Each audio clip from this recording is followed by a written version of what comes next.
West Coast boys still coasting, you know what it is. Yo, Mero, who's in the building today? Oh, just a legendary director, you know what I'm saying? Who?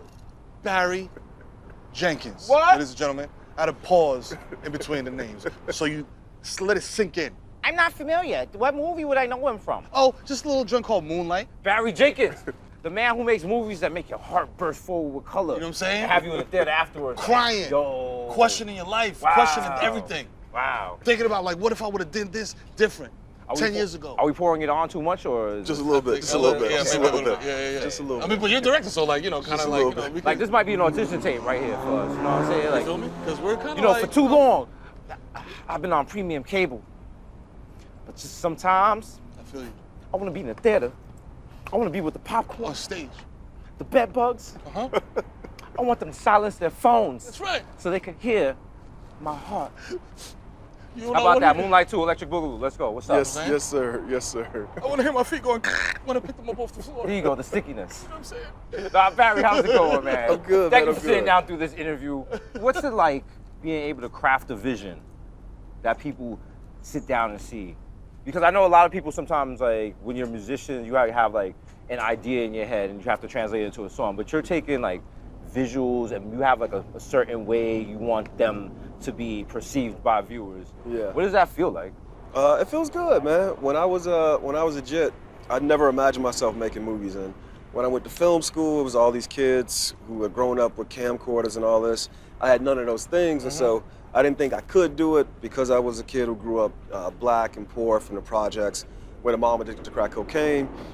And then I realized we all start with the same frame, and so I was like, well, let me just put my mind to it. And so now it's not even about making people feel this or feel that. It's about keep proving myself right, that I could do what the other kids were doing. Yo, so talk about that a little bit, because I feel like a lot of the youth, especially like, you know, our youth, our black youth, you know what I'm saying? Like, they see one entry point into entertainment. Tell them, because I say this all the time, but like, I'm new. You're Barry Jenkins. Yeah. Directors, DPs, keys, you know, there's all these things, writers, etc., editors, there's all these other things that go into crafting a movie or a TV show or something, whatever, that are entry points into entertainment. Yeah, for true. I'm reminded of two things. One, there was a year, not this year, where both the Lakers and the Kings were in the finals, and I was watching ESPN, and they were flipping the stadium from the hockey game to the basketball game. Right. And I forget who it was. It was the dude from the Fab Five, real cool cat. It was on ESPN. Weber? No, the Jalen other cat. Rose. Jalen Rose. Okay. Jalen Rose was like, Impeccable hairline. impeccable hairline, yeah. Jalen Rose was like, you know, pay attention. There's a lot of jobs in the NBA, and not everybody's on the court. And I was like, yo, that's a message. Yep. And I'm looking at y'all crew, man. There's a lot of black folks, a lot of brown folks on this crew. We're not the only three getting paid. Actually, I'm not getting paid. Hey, listen. Y'all not the only two. You good. Y'all not the only two getting paid here. But no, like you said, like behind the camera is Yeah. amazing. Cause the other day I went to the dress rehearsal for SNL, and it's just like, you know, most people get transfixed on like the cast and who's gonna be the host, but just watching the union people run SNL's around, impressive, bro. moving the It's moving the impressive. backgrounds, and like they create a background. Shit is in just 5 happening, minutes just like and non-stop, Like a NASCAR bro. pit crew. It's like Yeah, exactly. it's like watching a ballet, Yeah. just of talent and just all these people who just they help your vision come Yo, together. I'll tell y'all a secret, man. I was almost on SNL. The year when Ryan Gosling hosted SNL. Oh, yeah? He called me up. I was in New York. He's like, yo, would you come and do the opening with me? And I was like, well, what you mean? He's like, oh, I'm gonna do this thing. And then they go say, Ryan Gosling, you're not the host of SNL. And then I would step out. But all I would get to say is live from New York. It's Saturday night. Right. I was like, well, shit, if I'm gonna take the stage and get the mic back, I wanna say something. Right. And they were like, oh, we don't know if you should say something. I was like, well, I'm not gonna do it. And I appreciate Ryan, because he stood up. He's like, yeah, you don't have to do it, but I would still like you to be there. So I got to see how the whole machine works. But not seriously, things like simple things, like the difference between like a director and a DP. You know what I mean? Like, can you like break that down for Yeah. the youth then? A director kind of just says, I want this, I want that. The DP is like, all right, cool. This is how we're gonna achieve this and that. So the director and the DP, director of photography, is in charge of the whole crew, man. It's kind of dope. Like if you want to be a boss on the set, like a boss, don't be the director, be the DP. That's how I feel. Be the DP, man. You heard it right here. Also, you ain't got to talk to the studio. You just make the images pretty. So yeah, I used to want to be a DP, man, but then I fell in love with directing. So Right. Gotcha. And what made you Was it more like I want to? Again, it was like you were saying with talking to the kids, because people think, oh, Barry Jenkins, Oscar this and Oscar that. I didn't go to Harvard, I'm not from LA or New York. But when I got into this, I realized, oh, if I just study photography, study painters, things like that, I can get to the point where I can make a good image. And so I had to learn how to do everything on a film set. And I thought if I know how to do everything when I'm on a film set, I can tell people how to achieve my vision, And so I felt like all of it was kind of like a part of a piece. And if I don't make it in directing, I could do that job, I could do that job, I could do that job. You know what I'm saying? I could put some food on the table. Gotcha. So bro, any kid that's out there that was in your same position, what would you say to them? Is it like, Joe, just use whatever you can use right now to record, just start? Oh, right now? Yeah. Kids got smartphones. They got and stuff. TikTok. The first film I made $15,000 with a 5-person crew, and the camera on the phone in my pocket is a better camera than I made that movie with. The best thing, what I tell kids is, man, find your clique, find the people who you roll with, and just start making stuff, bro. That's the same people I made Underground Railroad with are the folks who I shared an apartment with in film school back in 2002. You know what I'm saying? We still rolling, man. We still kicking. That's dope. Cause that's the illest thing about doing this is bringing people, like keeping the team. You know what I mean? Like and just bringing people along. Because like you recognize talent. You know what I mean? Like yo, you vibe. You know what I mean? Like, can I jump in a little bit? Yeah. Because I was coming to this thing, so I did a little bit of research on y'all, man. I wanted to be informed. So did y'all watch the show? You can cut it out if y'all haven't watched the show. Y'all seen any of the show, The Underground Railroad?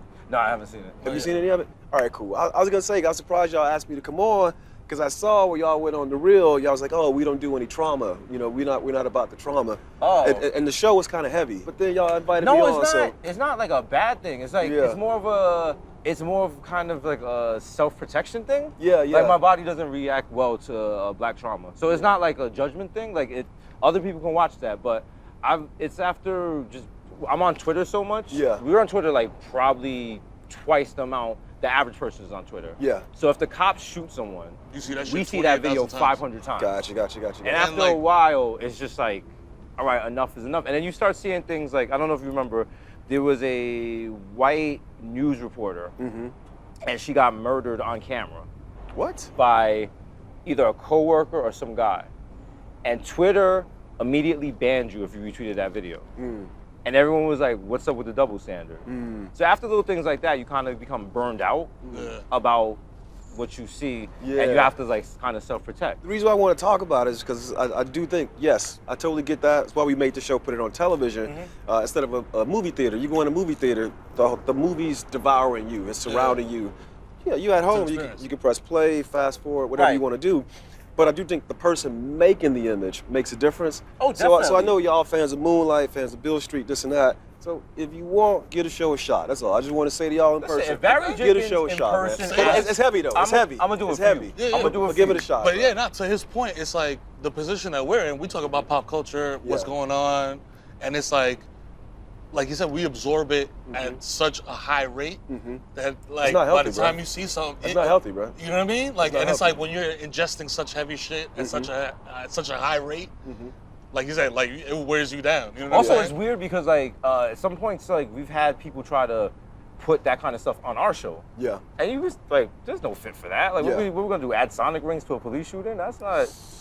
That ain't it. That ain't that it. Is not it. it. The lowest brow. The lowest brow. That is the lowest brow. The lowest brow. Then the Like, problem is like sometimes the New Yorker lowest brow culture, get the highest rated. So That's and I think that's where I get people's trigger warnings and people's, you know what I'm saying, I don't want to deal with it because you're right. Sometimes it is the lowest brow to get the highest rating. Right. But I'm just saying, get a show a shot, bro. Get a show a shot. All right. That is All right. Appreciate y'all. Like you said, like my pops always told me, take advice, but take it, like listen to who the advice is coming from. Right. You know what I mean? Like that's more important than the actual advice. Yes, You know, sir. but now that you said it, I'm in. Yes, sir. yeah, because in like example, Moonlight never felt like any kind of black trauma porn or anything like that. No, the situation's traumatic, but It's traumatic, but the way we're telling it, you know what I'm saying? Exactly. That's not the whole point. You It's know? not, right. It's not it's not beating you over the head with like, you know. point. I always remember the Waze movies where they're like Keenan would pop up and be like, message. Yeah. You know what I mean? Like to me, that's like, yo.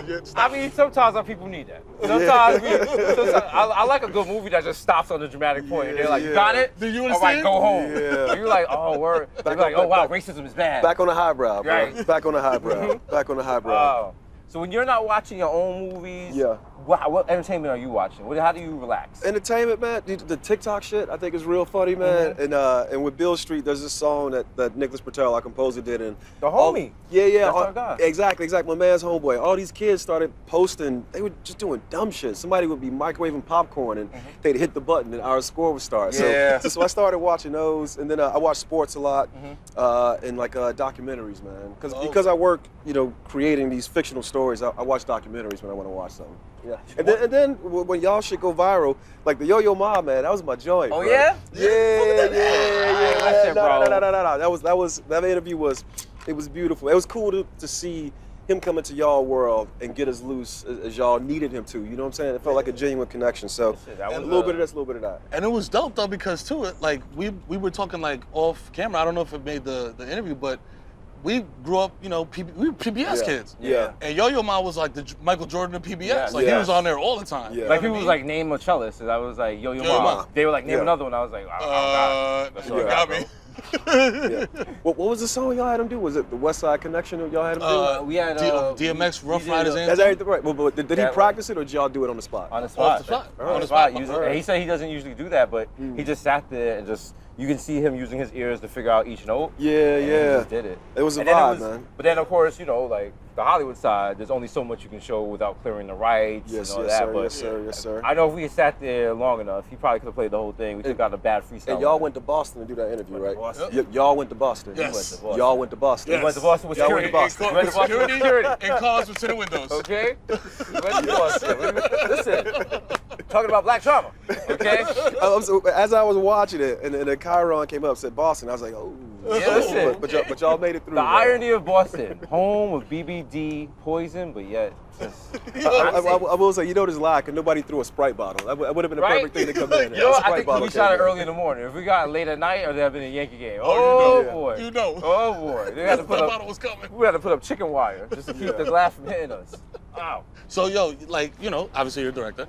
What kind of director are you? Because there's Sometimes. many different types. There's the dude, stand here, put there, hit your mark, blah, blah, blah. And there's the just feel it. Like I'm kind of both, man. But I like to say I'm my best version of myself on a film set. What I try to do is create a set where I'm very present. And so if anybody has an idea or anybody sees something that's interesting, they feel like they can be comfortable to come and say, yo, I think we might want to do this. Or, oh shit, that was dope. Maybe you could do that. And some of the best things that happen in my movies happen that way. In Moonlight, when Andre Holland, Kevin is smoking the cigarette standing by the wall, that shit just happened. We were packing up for the day, crew was wrapped, and somebody tapped me and said, yo, look at him, he looks so cool. And so I told James to grab the camera off the truck, and we kind of just did it. I think it was like a grip or something who just tapped me and said, yo, don't he look cool? Oh, And so wow. I like to build a set where everybody can feel comfortable to Can give contribute. input Yeah, man. Because you can't do this shit alone, man. Look at all these people, man. Look at all these people, man. Yes, sir. Right, that's our family right here. So wait, you used a small crew for Moonlight. Real small, about the size of this, yeah. So has that helped or hindered? Like, when you produce It's right helped. now with COVID? It's helped, bruh. It's helped. I mean, we only did 4 days in COVID on the show, but there were certain times on the show where we had like 300 people. But the thing I wanted to do, I had to do real quick. So we'd split off maybe 30 people to go snatch this thing. I think my first film was 15 people, 15 days, 5-person crew. This last thing was like 300 people, 116 days.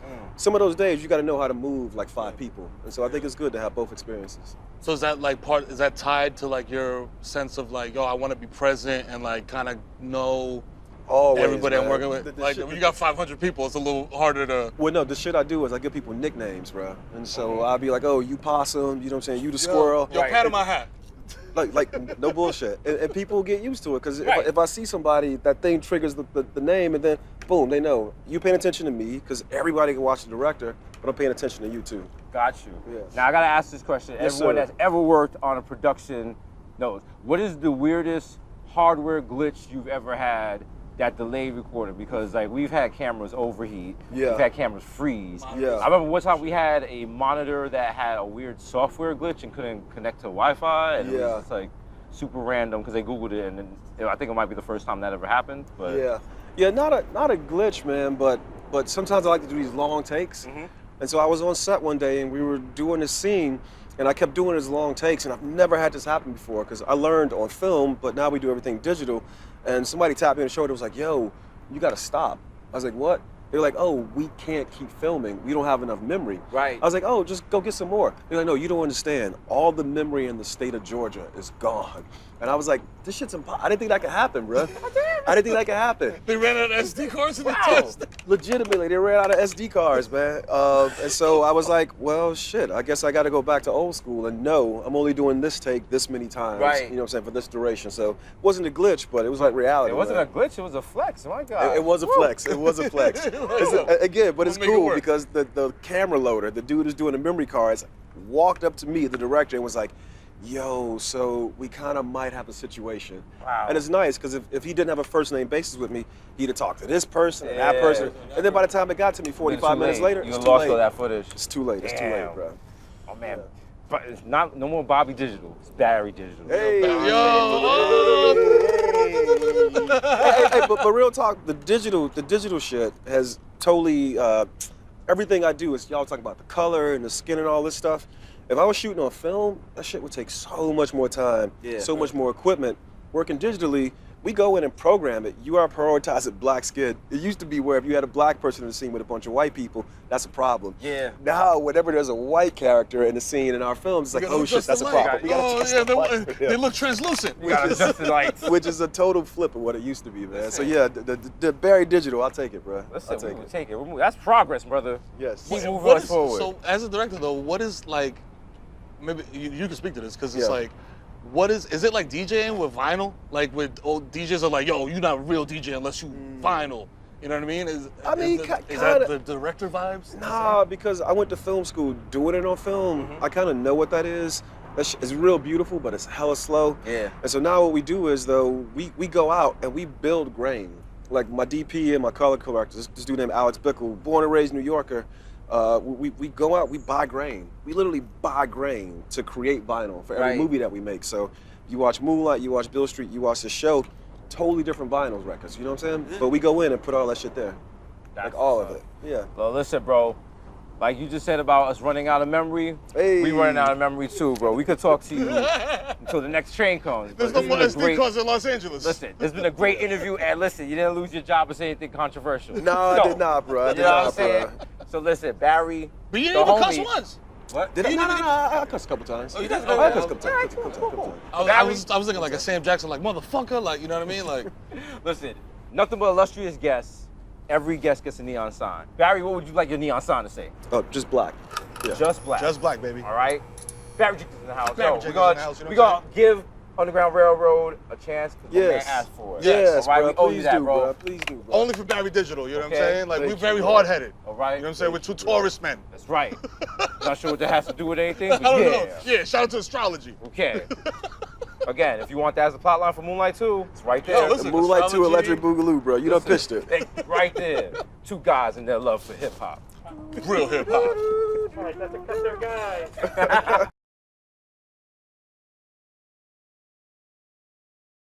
Yo, welcome to the DESUS MERO YouTube channel. That's right, you know what I'm saying? Like, subscribe, you know what I mean? That's right, we got a lot of digital content in here to keep you up in between our shows. So be sure to like, subscribe, and, click watch another video. We out. Hit all the buttons. Watch